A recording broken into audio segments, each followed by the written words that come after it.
Let's continue analyzing the JonBené Ramsey case and the fingerprint that John Ramsey and Patsy Ramsey seem to have on this case.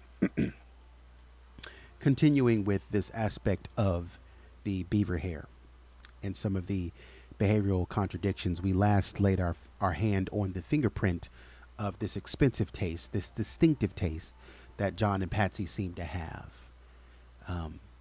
That it's not so much what you say sometimes, but it's what you do, right? Some of you may have kids out there, and sometimes your kids might be acting up in school, and they might say, "Mom, my teacher's giving me a hard time. I don't know why." And you say, "Okay, well, I'll talk to your teacher." And so you go to talk to the teacher, and the teacher says, "Well, Miss So and so, well, Mr. So and so, John is great, but, or Robert is great, but, he does this thing to where," and the teacher describes it. And while, of course, you're always going to stand up for your kid, you're always going to protect your child, there are certain biological fingerprints that your child leaves behind. It's a genetic marker of some sort. It's a behavioral marker that you've noticed in, say, the child is 10 or 11 or 14. In the 14 years that your child has been living, you've noticed certain things that little Robert does.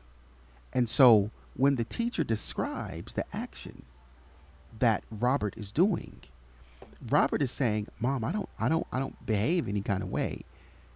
Mom, he's saying that I spray paint, this on the side of the building. Mom, I don't like to spray paint."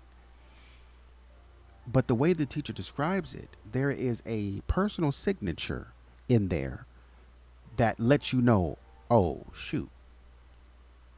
When he signs his name like this, he always does this because he's always had a problem making his S's. He's always had a problem with his E's. So when he makes them, this is what it looks like.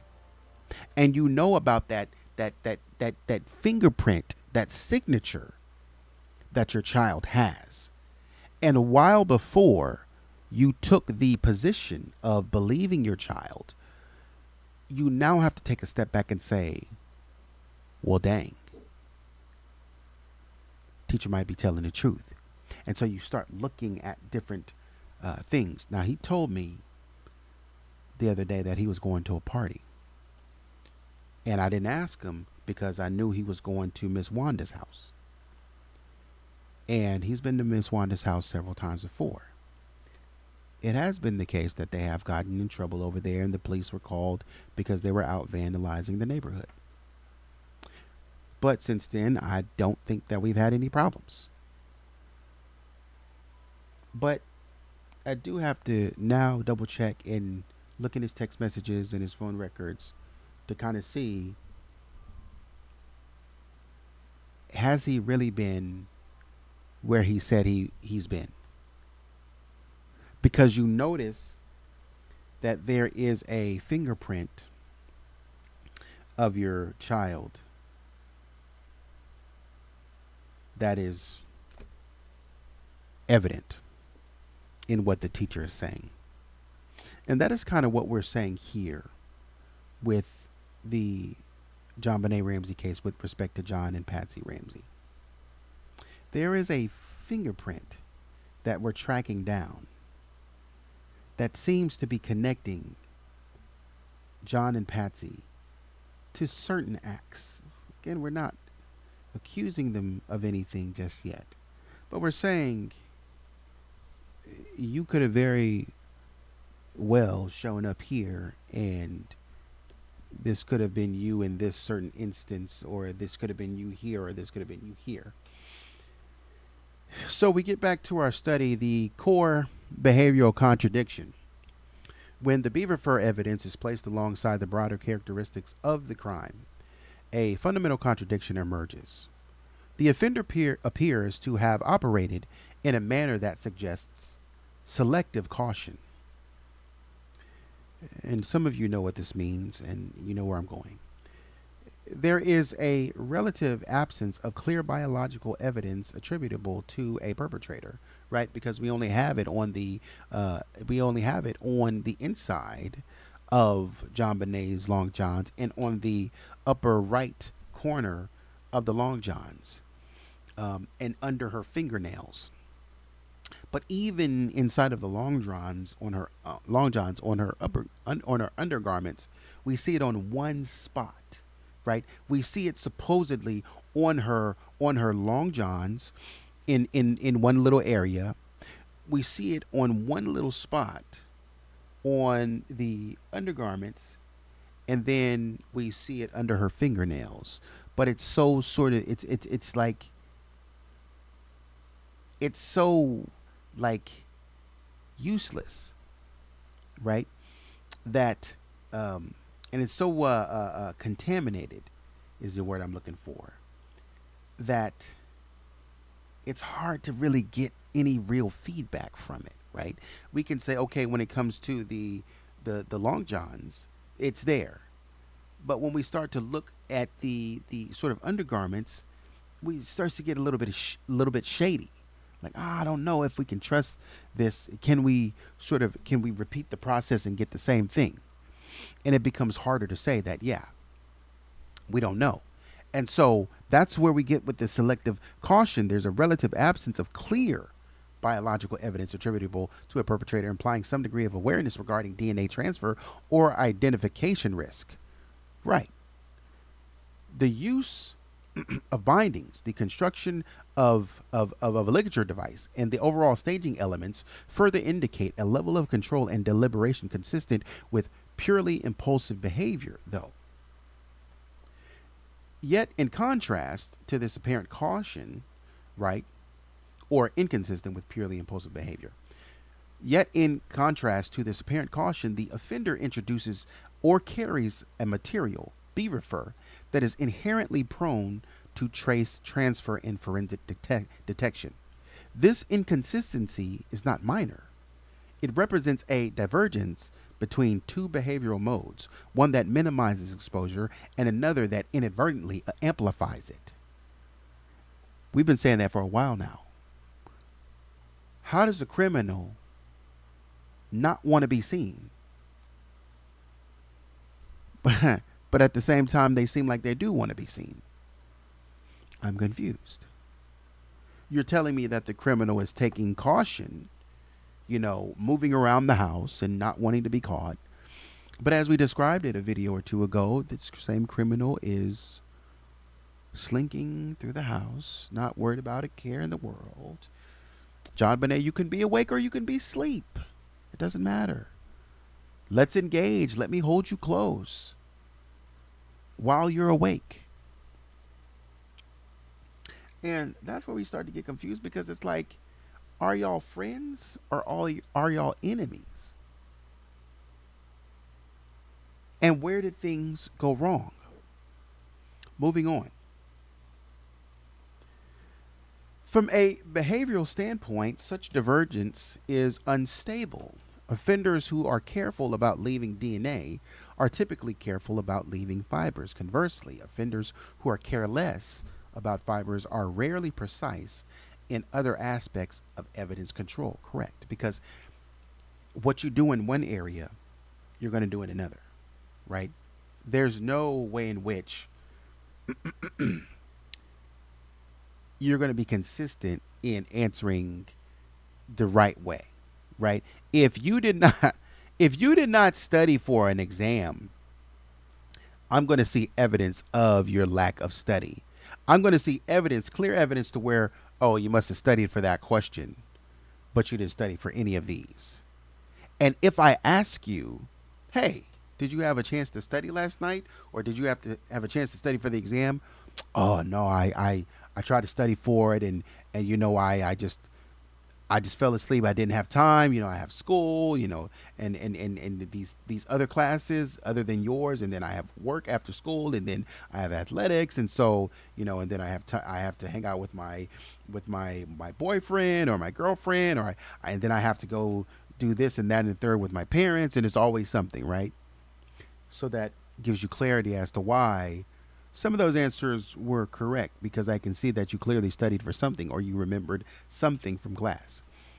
But all these other answers, like, it's like, what's going on? Because you didn't study for those. That's what this intruder is doing. He studied for some part of it, but not others. He studied enough to know that the Ramseys would have material enough for him to not only leverage them on JonBenet, but for him to stage the crime scene, right? And it's hard because, again, from the behavioral side, this divergence is unstable, right? The coexistence of these opposing tendencies suggests that the beaver fur may not reflect a deliberate choice by a controlled intruder, but rather the byproduct of a different interaction context. What do I mean by that? I mean that when the beaver fur shows up, it might not be showing up in the sense that the intruder said, I am going to wear beaver fur into this crime scene for whatever purpose, because it's cold out and I forgot to get another coat. It's cold out and, this is all I have. Or I'm trying to make a statement. It could have come along as a byproduct of a real, genuine interaction. That's what it could be. Not that some sort of intruder is like, oh, I just want to do bad in the world. It could have come by and we're like, oh, this terrible intruder, who would wear beaver fur to a crime scene and do that? He's just menacing now. No, it actually could have happened as a byproduct of maybe a more intimate interaction between JonBenet and someone else. That actually makes sense. This is an innocent interaction, right? You might be walking to the store and you see a friend at the store. And when they say, what happened to her?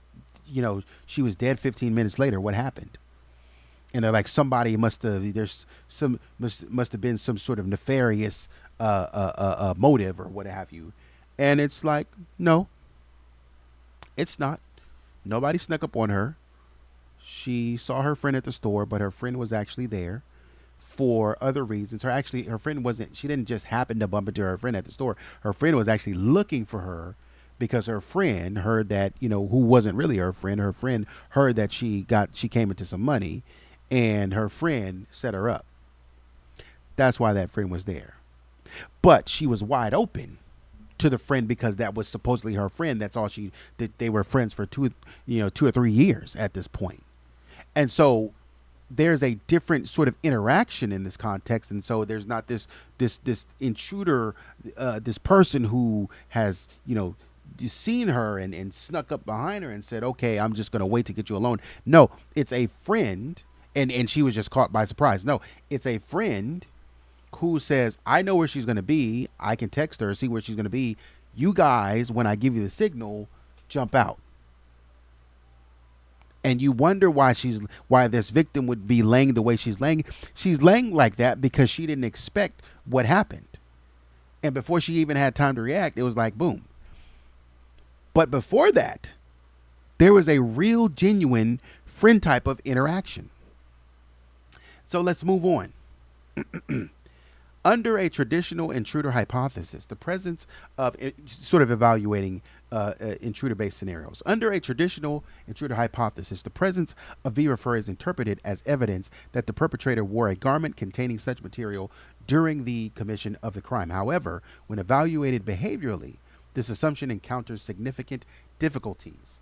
A forensically aware intruder, one capable of minimizing DNA transfer, navigating the home, and executing a complex sequence of actions, would be expected to take precautions regarding clothing. This includes selecting garments that are dark, non-distinctive, and low in transferable fibers. Wearing a high value fur garment that sheds easily would run counter to these precautions. It would increase the likelihood of leaving trace evidence and potentially providing investigators with a unique identifying feature. Alternatively, if the intruder is characterized as disorganized or impulsive, the presence of beaver fur becomes more plausible. However, this introduces a different inconsistency. The crime itself involves elements such as the ligature construction and the lengthy ransom note that suggests time, control, and cognitive engagement. These are not hallmarks of a purely impulsive offender. Thus, the intruder theory must simultaneously account for both high organization and significant oversight, a combination that is difficult to reconcile because just some movements don't make sense.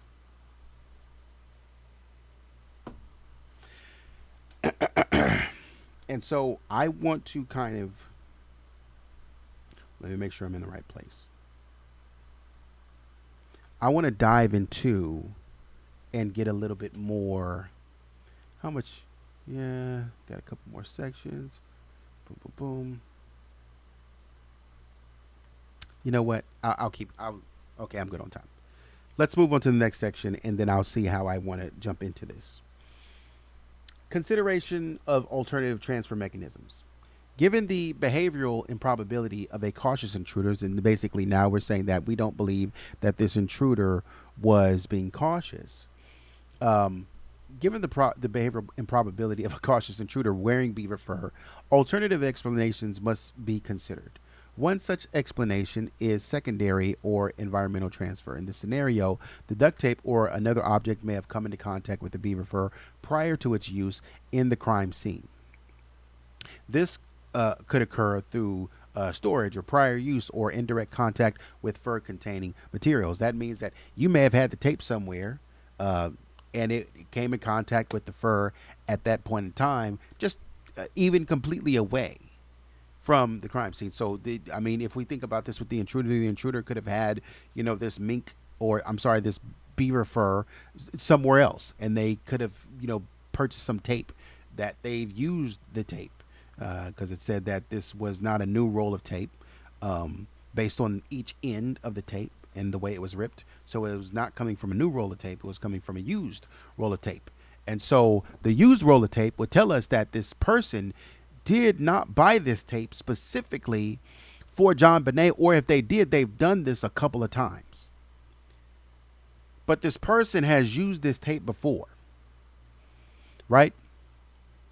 And so they're kind of trying to, I'm not going to go into that. I want to stay focused. In this scenario, the duct tape or other object may have come in contact with the beaver fur prior to the crime. If we think about this in the case of John and Patsy, well, let's not say John and Patsy. Let's just say if we think about this in the case internally, could be the idea that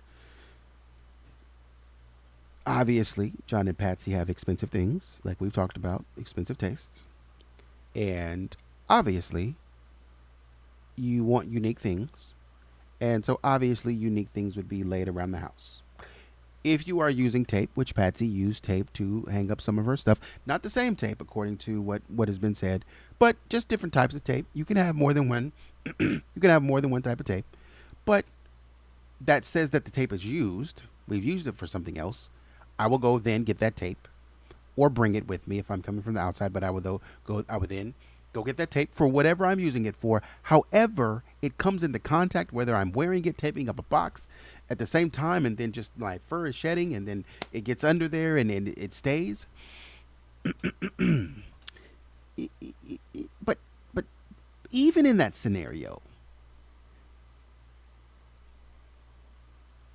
the tape has to be up in a way, because it said it's on the under part, the adhesive side. So that means that the person had to untape it. Whoever's dealing with it has to untape it, right? Let it hang or what have you. let the tape hang a little bit, and then whatever they're wearing is just kind of shedding all over the place and getting onto the tape. And they say, oh no, I don't need this much tape, and they roll it back. That's how that could have happened, right? And so in both different environments, if it's in the intruder environment, the intruder may have just been using the tape for somebody else. It gives off this idea that maybe this person is a real criminal, maybe they're not. Maybe they're doing just normal things at home to where they have their beaver fur coat nearby. And, again, like the tape is too long, and so it gets under there, and they're like, oh, you know what? I actually do need this tape right now to commit this crime. So I'm going to use this. And, maybe they haven't used that tape since the beaver fur got under it.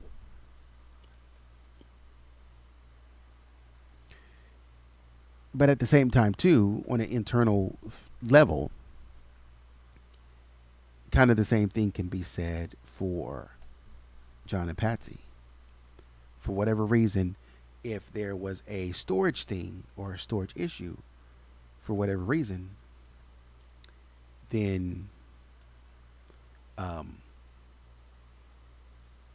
Patsy could have been wearing something like that, and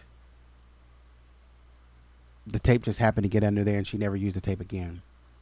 Or if we think about it as more crime specific, the person was wearing the garment when this happened to JonBené, and as they opened up the duct tape, or they ripped off that piece of duct tape, or not duct tape, or electrical tape, whatever it was, they ripped up the duct tape, and as they ripped it up,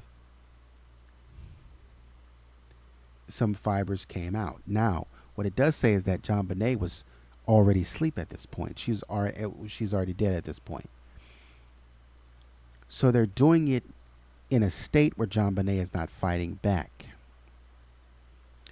And so from there, it could just be the case that as they are taping up JonBené's mouth, they have the fur on. And that's where you have to say, okay, if that is the case, and they have the fur on,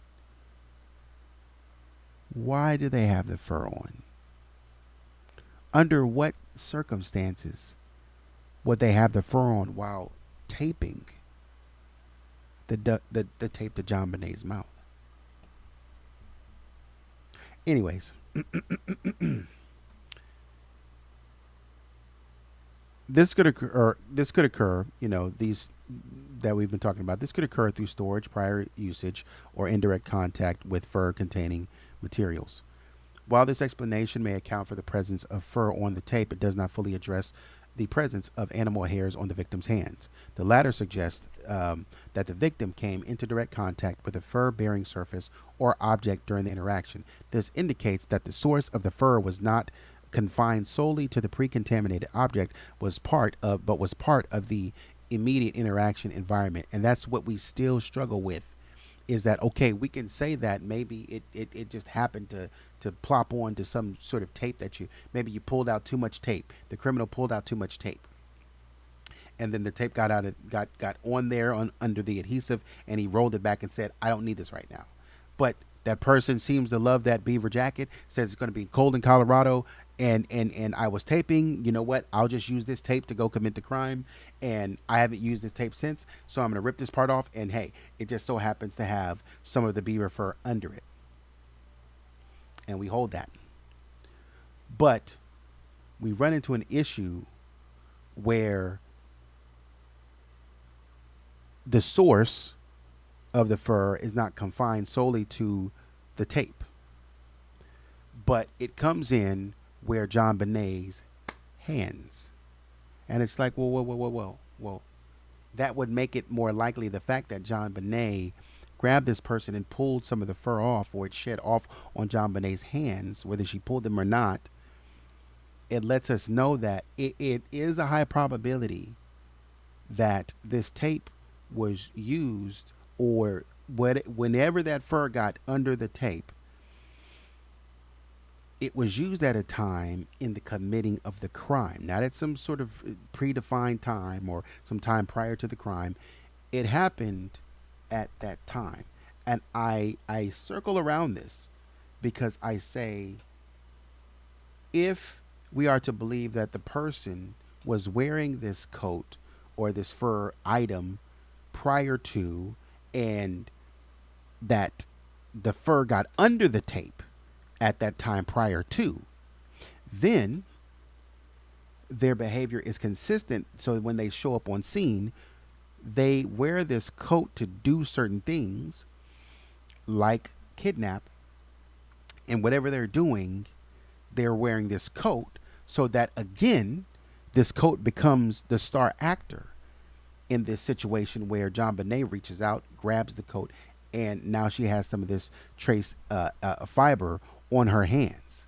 So this coat is in the middle of something, so that whoever is, and the point I'm trying to make there is that whoever is wearing this coat is, they wear it because it's comfortable. They wear it because it's extremely useful to them. They wear this coat all the time, or consistently enough to where other people can interact with it. And so this coat is probably extremely useful to whoever this person is. Whatever type of coat it is, this coat is extremely useful to the person using it, so much so that, when you have like a favorite coat, and you keep wearing it, that's what I mean. It's like, hey, he wears that coat everywhere. He barely washes it. And I am, Patsy talked about taking some clothes to the dry cleaning for certain reasons. You had to take it over to dry cleaning. I wouldn't suspect, when you have a mink coat or what have you, or special fur items, you have to take them to the cleaners so they can wash them right. They can do it right. They can clean them right.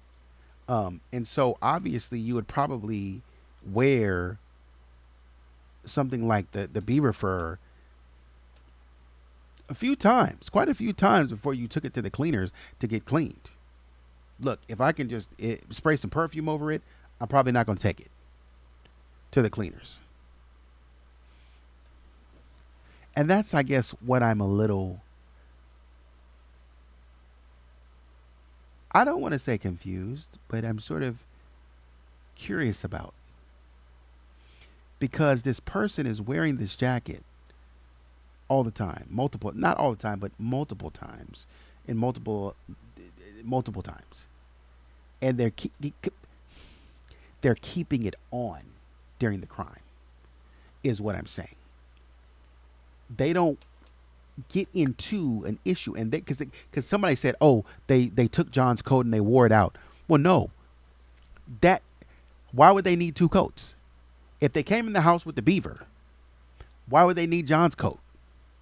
I already have a coat, and clearly I didn't take it off. In the commission of the crime, I didn't take the coat off. I kept it on. Why would I then need John's coat? I don't, because I got my own. And this coat means a lot to me. And that's why you see it showing up. That's why you see the fibers of my coat showing up in different places, because it means a lot to me, because I'm aware it all the time. Or I'm aware it a pretty significant amount of time. Down to the point to where whoever that JonBenet was interacting with at the time is able to interact with that coat, which tells me that not only does this coat mean something to this person, whoever's wearing this coat has some money, to where they're not worried about that coat being touched or messed up or whatever. They're not worried about that. So then we move to ask, what was this person doing? I'm wearing my coat. This is so you understand where I'm going. Maybe I put it in a different frame of reference. If you look at somebody who works on a construction site, right? If you learned that a crime happened at a construction site, And you're like, well, the first thing we think is that, somebody from the construction crew may have done this. We need to question them. And let's fast forward for the sake of this example and say that, somebody did. But who? Now we got to figure out if this crime, from what we can tell, this person was supposed to be getting off at 7 o'clock. Um, they were reported missing. Um, and we know that they've been dead for so long. And we know that they were dead. They were supposed to get off at 7, but from the autopsy report, we can tell that they were dead at 5, right? And so we need to understand who all was working on shift at that time and who had access to this person and would have had reason to interact with this person. Once we start narrowing down the people, we start saying, okay, on the crime scene, there was a a vest with a red stripe. Well, you might say, oh, that vest with the red stripe could belong to anybody. Absolutely. But inside the vest with the red stripe, there was a sort of blue ribbon, um, signifying someone who had some sort of cancer or something like that. And I'm not saying blue represents cancer. I'm just making an example. Let's just say pink. There was a pink ribbon inside that said somebody, was representing cancer. Well, that could be anybody, but we do know that Jane is on the construction team, and Jane actually had breast cancer. We know that. And we know that Jane has spoken publicly about supporting breast cancer survivors, and so that's very big. Now, it doesn't prove that Jane did it. Could be a coincidence. Maybe everybody was wearing a survivor pin. Somebody else was wearing a breast cancer survivor pin in support of Breast Cancer Awareness Month, right? And so that could be the case. But once we start digging down a little bit more, we see that um, there may have been two of that kind of jacket where Linda also supports breast awareness, but Linda takes her vest home every night and washes it. This doesn't smell washed. This smells dirty.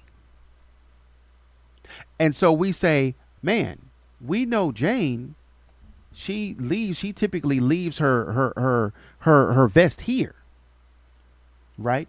She doesn't like to wash it every day because she can't. She stays she stays in an apartment complex that doesn't have washer and dryers in the apartment. And so she doesn't wash every day. Like Linda. Linda has her own washer and dryer. So Linda washes her stuff every day because she talked to us many times about not liking to smell like the outside, and she just can't do it. But Jane doesn't have that same luxury, so Jane can't wash it. Now it starts to point more toward Jane because these are some of the mannerisms that Jane would take. This is a dirty, what you call it? This is a dirty vest. Breast cancer awareness. Linda has confirmed that she took her vest home. So the only other person with a vest here would be Jane, that represents because we looked at everybody else's vests and nobody has a breast cancer awareness. They all have their vests and nobody else has breast cancer awareness pin inside of their vest. Jane has not been found. We can't find Jane. We haven't been able to get a hold of Jane for several days. You see what I mean? There is a pattern to what's going on that can help us know that, yes, Patsy's not the only person that wears a mink coat, but it's not just about wearing the mink coat or the fur. It's about what you do with it and how in tune with it you are. If we take Linda, if we take Jane, let's just take Linda. Linda, with her vest, she does something different. She takes it home every day. But Jane likes to leave it because she doesn't really regard it as important. There's just certain things that she's doing with it, right? And in the same way, when we think about this beaver fur and we say, why would you wear this? What kind of person would take an expensive item and wear it to the crime scene? What situation would you be in? Because when you do this stuff, there becomes a signature on the beaver, on any clothing, right? Maybe you were eating food and you dropped something on it, and so while you used to have a black shirt that maybe a Nirvana black shirt or something like that, now you have like a stain that won't come out. You tried to tie it and all such as that, a stain that won't come out of your Nirvana shirt, so you still wear it, right? Because you wear it all the time. Oh, I love this Nirvana shirt, so I wear it all the time. And I know it's your shirt because it has a cheese stain on it and stuff like that, especially in this area at this building, right? Who would be wearing their favorite jacket to a crime scene and it's expensive? And they leave with the jacket because, again, like we said before, it's just not something that you just throw away. I mean, you paid money for that. Obviously, if you're you're in a crime, you're probably gonna throw it away because you got to get rid of it. But if it meant that much to you, you probably wouldn't even bring it with you. That if you bring a beaver fur coat, for example, let me show you what I mean so I can drive the point home further. Who would bring a mink coat to a crime scene? Who would do that? No one. No one would bring a mink coat to a crime scene. And if we did find that, then they got caught up in some stuff on the spot. Things went down really quickly. That's what that means. It's not that this person meant to wear mink coat it just happened. And if we're being told that this criminal thoughtfully prepared for this crime and bought something expensive, several $1,000s of a fur coat, why would they do that? That's a good jacket. Why would I bring this jacket to the crime scene? I wouldn't do that. Doesn't make sense. Which is why I argue that if this is internal, then it makes sense because you're more prone to find somebody who, for whatever reason, I'm wearing this jacket because I was getting ready to leave, or I'm wearing this jacket because I just came from somewhere. I don't have time to think. I don't have time to take it off. I just got to do this real quick and take care of this business real quick. And I may not even remember that I'm wearing it.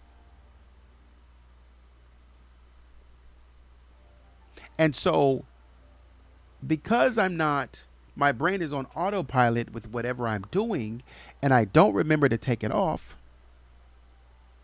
and I love this jacket is specific to somebody who would want to wear this during not only the commission of the crime, but would sort of mentally say, I'm going to wear this into the crime scene.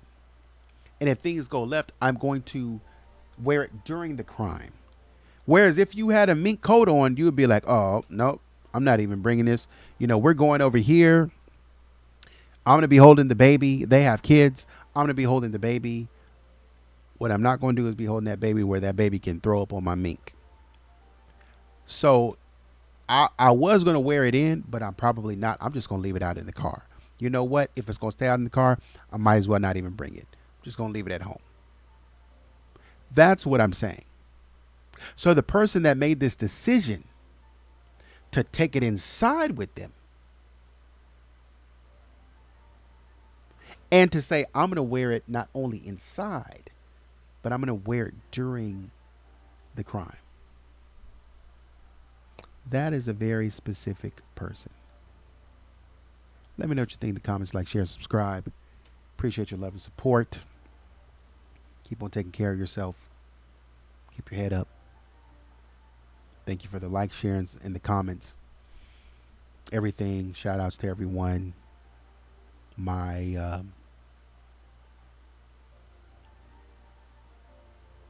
my subgroups.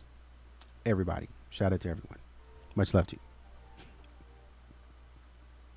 Take care of yourself.